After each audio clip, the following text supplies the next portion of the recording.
Bismillah, alhamdulillah, wa salatu wa salam ala rasulillah. Alhamdulillah, we're continuing with the series on the names of Allah subhanahu wa ta'ala. And today we're going to be covering the names of Allah, Al-Hafiz and Al-Hafiz. Both of them coming from the root verb hafiza yahfazu hifzan fahuwa hafizun, which has two basic meanings. One is to be mindful, attentive, watchful, and vigilant. And the other one is to guard, protect, preserve, safeguard, retain, or to take care of something. Al-Hafiz could be regarded or could be translated as the preserver, and Al-Hafiz could be more like the ultimate guardian. Neither name is connected to another divine name in the Quran. It's really interesting that they stand alone. Most of the time you find that names come two together, and in this particular case, Al-Hafiz and Al-Hafiz, they don't show up with names beside them. The name of Allah Ta'ala, Al-Hafiz, occurs 3 times in the Quran, once in the singular and twice in the plural. As for the singular, Allah Ta'ala, in the context of talking about the well-being of your children, says what? فَاللَّهُ خَيْرٌ حَافِظًا. But Allah is the best of guardians, or is the best guardian. Allah is the best guardian. So it's a very beautiful context about taking care of children, and that Allah is the best guardian, or you could say preserver. And twice it comes in the plural, and once in the context of the preservation of the Quran. Allah Ta'ala says, إِنَّا نَحْنُ نَزَّلْنَا الذِّكْرَ وَإِنَّا لَهُ لَحَافِظُونَ. Indeed, it is we who sent down the Quran, and indeed we will be its guardian. And furthermore, the last one is in the context of the miraculous dominion that Allah Ta'ala granted Sulaiman alayhi salam. Allah Ta'ala mentions what?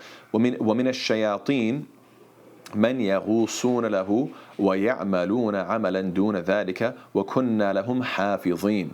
And of the shayateen, or the devils, were those who dived for him and did work other than that, and we were of them a guardian. So this is describing how even these shayateen were subjugated to Sulaiman alayhi salam during his reign, and Allah Ta'ala is saying we were of them a guardian. Allah Ta'ala was preserving and ensuring all this was taking place. As for the name of Allah Ta'ala, Al-Hafiz, not Al-Hafiz, but Al-Hafiz, it also occurs 3 times in the Quran. Number 1 being in the context of preserving the Ummah. Allah Ta'ala says what? وَيَسْتَخْلِفُ رَبِّي قَوْمًا غَيْرَكُمْ وَلَا تَضُرُّونَهُ شَيْئًا إِنَّ رَبِّي عَلَى كُلِّ شَيْءٍ حَفِيظٌ. My Lord will give succession to a people other than you, and you will not harm him at all. Indeed, my Lord is over all things a guardian, or yes, a ultimate preserver, if you will, or ultimate guardian. The second context is about Allah subhanahu wa ta'ala mentioning that He knows the believers versus the disbelievers and will distinguish them. Allah Ta'ala mentioning what?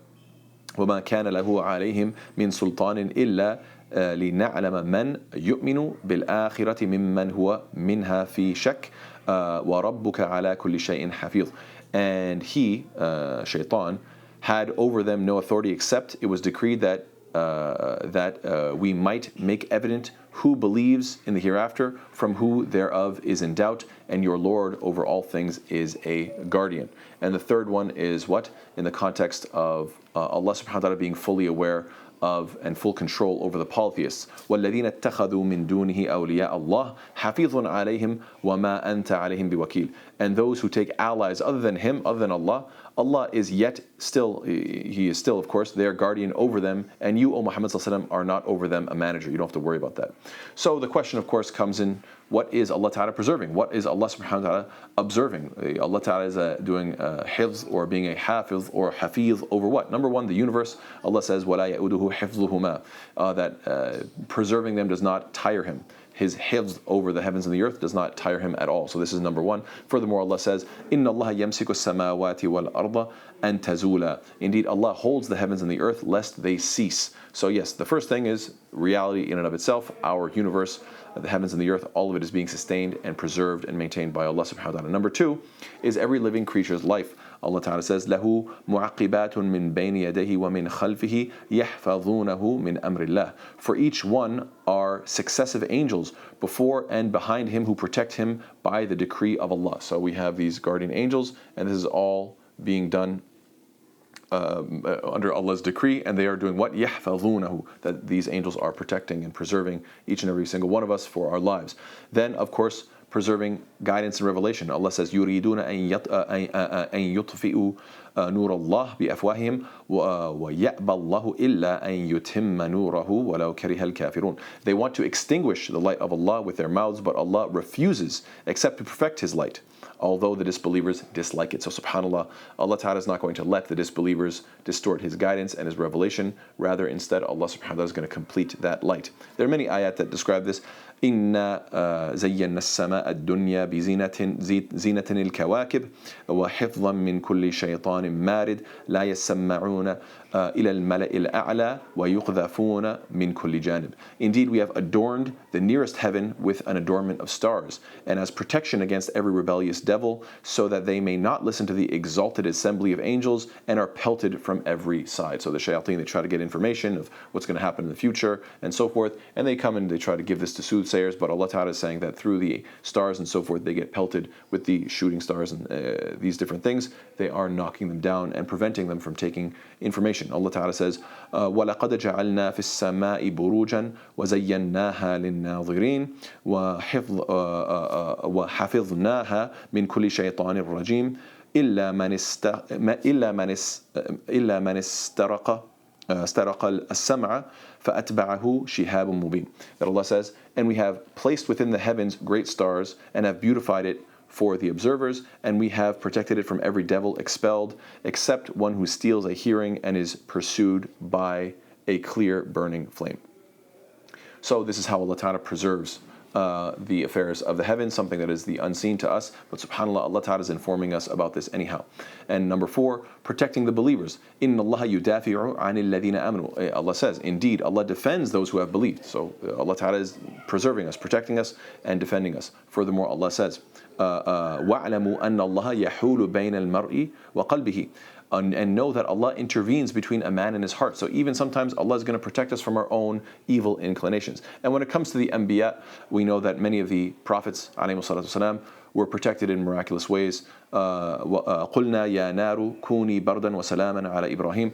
Allah said to the fire, O fire, be cool and a safety upon Ibrahim. When it came to the Prophet ﷺ being saved in the cave of Hira, he mentioned to Abu Bakr Siddiq, لا تحزن إن الله معنا, do not be afraid, Allah is with us, and they were amazingly saved from being attacked and killed. Musa alayhi salam, we know that his mother was told, ولا تخافي ولا تحزني إنا رادوه إليك. That, and do not fear, do not grieve, indeed we will return him to you. That Musa alayhi salam's mother was told, don't worry, he's going to be protected even if you put him in, subhanAllah, a flowing river. And as for Yusuf alayhi salam, Allah says, كَذَلِكَ لِنَصْرِفَ عَنْهُ السُّوء وَالْفَحْشَاء. And thus it was that we should avert from him evil and immorality. So subhanAllah, you have Musa alayhi salam, the Prophet ﷺ, Ibrahim alayhi salam, Yusuf alayhi salam, all of them being protected miraculously because Allah is Al-Hafeez and Al-Hafiz. Also, what else is Allah preserving and protecting? Our record of deeds.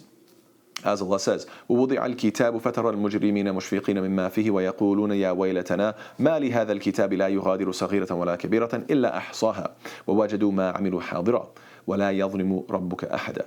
And the record of deeds will be placed open, and you will see the criminals fearful of that which is within it, and they will say, "Oh, woe to us! What is this book that leaves nothing small or great except that it has enumerated it?" And they will find what they did present before them, and your Lord does injustice to absolutely no one. And there are many different ayat. وَكُلُّ صَغِيرٍ وَكَبِيرٍ مُسْتَطَرٍ. And every small and great thing is inscribed. Many ayat that describe this. Subhanallah, even Musa alayhi salam says, what? قَالَ عِلْمُهَا عِنْدَ رَبِّي فِي كِتَابٍ لَا يَضِلُّ رَبِّي وَلَا يَنْسَى. The knowledge, Musa alayhi salam said, the knowledge thereof is with my Lord in a record. My Lord neither errs nor forgets. Allah Ta'ala is Al-Hafiz and Al-Hafiz. And by the way, also the angels are called Hafiz. Allah says, إِن كُلُّ نَفْسٍ لَمَّا عَلَيْهَا حَافِظ.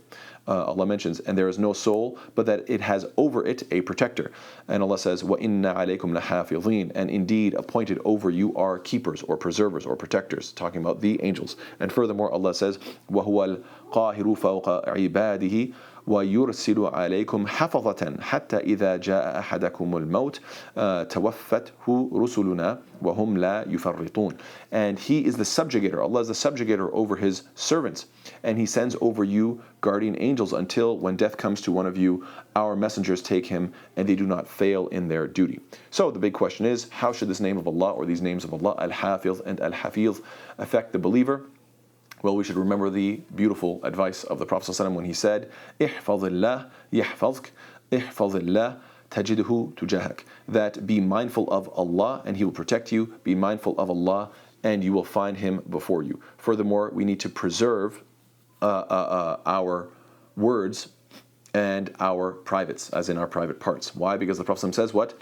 من يضمن لي ما بين لحييه وما بين رجليه أضمن له الجنة. Whoever can guarantee chastity of what is between his two jawbones and what is between his two legs, as in basically referring to his tongue and his private parts, I can guarantee for him paradise. So if you can be careful and cautious with what you say in terms of backbiting, spreading gossip, etc., and if you can be careful not to commit zina and do haram things with one's private parts, then subhanAllah, this is such a powerful thing, because obviously people have strong desires both sexually and a strong desire to gossip and talk bad about people and insult people and joke around and so forth. If you can control these desires, then the Prophet is saying, I can guarantee for you paradise. And furthermore, you want to preserve and protect the boundaries of Allah Ta'ala. Allah says, and praising the believers, saying what? وَالْحَافِظُونَ لِحُدُودِ اللَّهِ. Allah describes them as those who are observing the limits set by Allah. These are the type of people we want to be.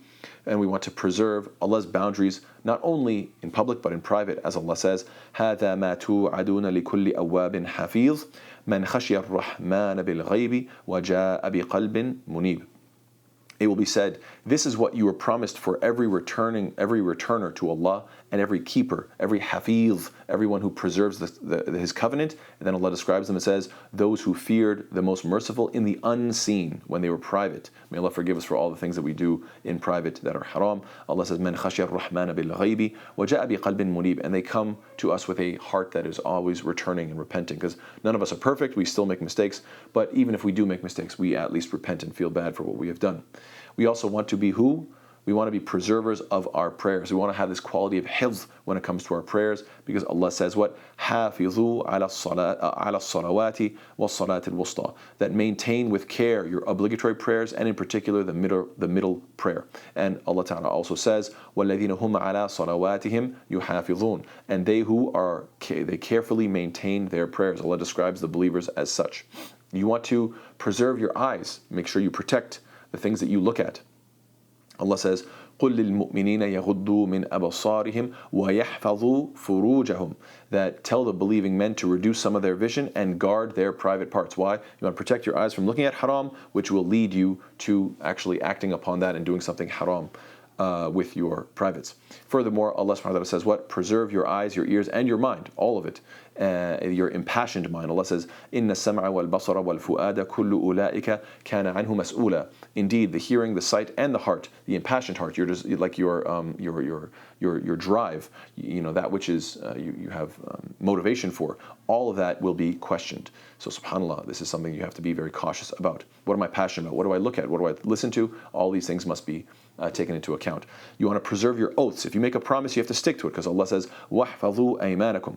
Be on guard with your oaths. And furthermore, you want to be good at your job. This is how Yusuf a.s. described himself, as someone who's good at his job. Allah mentioned how he said, قَالَ جَعَلْنِي عَلَى خَزَائِنِ الْأَرْضِ إِنِّي حَفِيظٌ عَلِيمٌ. Yusuf a.s. said, appoint me over the storehouses of the land. Indeed, I will be a knowing guardian. Inni hafizun alim. I will be hafiz and I'll be alim. I'll be knowledgeable in the matter as well. And I am knowledgeable in this matter.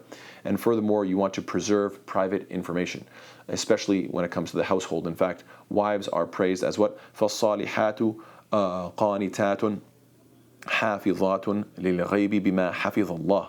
Allah says, so righteous women are devoutly obedient, guarding in their husband's absence what Allah would have them guard. This is the quality of the righteous women, that they actually preserve and maintain private that which is private, instead of gossiping too much. We need to preserve, as men and in general, all of us, we need to what? Be responsible for our flock. Usually the father is the head of the household, but even then the wife is the mother, so therefore she's going to be taking care of the kids. all of us need to feel, and even siblings, the older ones take care of the younger ones. All of us need to feel responsibility in preserving those who are underneath us. As the Prophet says, what? كُلُّكُمْ رَاعٍ وَكُلُّكُمْ مَسْئُولٌ عَنْ رَعِيَّتِهِ. That all of you are guardians and all of you are responsible for your flock or your ward. And remember that dhikr is perhaps the best fortress, the best preservation. If we're going to talk about hifz, remember to make dhikr of Allah subhanahu wa ta'ala so that you will always remember Allah ta'ala, and that will be your fortress. This is coming from a hadith in which the Prophet says that Yahya alayhi salam, all way back then, 2,000 plus years ago, Yahya alayhi salam said what? وَآمُرُكُمْ أَن تَذْكُرُوا اللَّهِ فإن مثل ذلك كمثل رجل خرج العدو في أثره سراعا حتى إذا أتى على حصن حصين فأحرز نفسه منهم فذلك العبد لا يحرز نفسه من الشيطان إلا بذكر الله. I also command you to always remember Allah. Always, subhanallah, alhamdulillah, la ilaha illallah, Allahu akbar. Allahumma salli wa sallam ala nabiyyina Muhammad. Always remembering Allah subhanahu wa ta'ala, sending blessings upon the Prophet sallam, making istighfar, all these things. Why? Because the example of this deed is that of a man who the enemy is tirelessly pursuing him. He takes refuge in a fortified fortress. That is the example of the slave. He cannot protect himself from shaitan except with the remembrance of Allah. And anybody who knows the book Husn al-Muslim or Hisn al-Muslim, that's where the author got this name from this particular hadith that says Hisn Hasinin, that this fortified fortress is the dhikr of Allah. That's why it's a book about dhikr. And subhanAllah, we should remember that this whole Quran was brought to us because Allah Ta'ala decreed miraculously that it would be preserved, but also because people throughout history memorized the Quran verbatim and passed it on to their loved ones, passed it on to their children and to their friends and family and so forth. And through this tawatur, through this innumerable chains of transmission, the Quran has come to us today, and this is what makes it something beyond question in terms of its authenticity. There's an interesting book called The Mind of the Quran. There's a quote in it that says, this phenomenon of Quranic recital means that the text has transversed centuries in an unbroken living sequence of devotion. It cannot therefore be handled as an antiquarian thing, nor as a historical document out of a distant past. The fact of hifz, or Quranic memorization, has made the Quran a present possession through all the lapse of Muslim time, and given it a human currency in every generation, never allowing its relegation to a bare authority for reference alone. So in other words, it's never been a book that just sits on the shelf and you just kind of refer to it and say, oh, it's with us, just sort of sitting there. It's a living tradition. That's basically what he's getting at, that the Quran has always been a living tradition. It's not passed down just, oh, here's a document, you can ignore it just the same way I ignore it. It sat in my shelf, it's going to sit in your shelf, and just sort of passively existing amongst us. No, rather, subhanAllah, it is a living tradition. So you have to ask yourself, every Muslim has to ask themselves, am I going to be part of that living tradition and memorize the Quran so that it passes from the previous generation to the next one, not just through a book that I handed off, but through my mind, through my behavior. SubhanAllah, this is what makes the Quran so remarkable. This is what makes hifz so remarkable. And then, of course, this brings up the final question, which is what? Why weren't past revelations preserved? Well, two answers. Number one, those books were for a particular time and place and a certain people, so therefore they lived and existed during that time, and then they were corrupted by those people, and so those people are accountable for that. But that doesn't mean that guidance was lost. Allah Ta'ala sent new revelation that was more appropriate for our times, and furthermore, the Prophet ﷺ was sent to mankind, not just a specific group. He was sent to mankind and all of mankind till the end of time. No other prophets will be sent after that. The truth must be preserved, or else new generations would be born into confusion. That's why this Quran is preserved for all places and in all times in such a miraculous way. It gives credence to the fact that the Quran is truly something special and is truly the word of Allah subhanahu wa ta'ala. And with that we close. Jazakallah khair. Wassalamu alaikum wa rahmatullahi ta'ala wa barakatuh.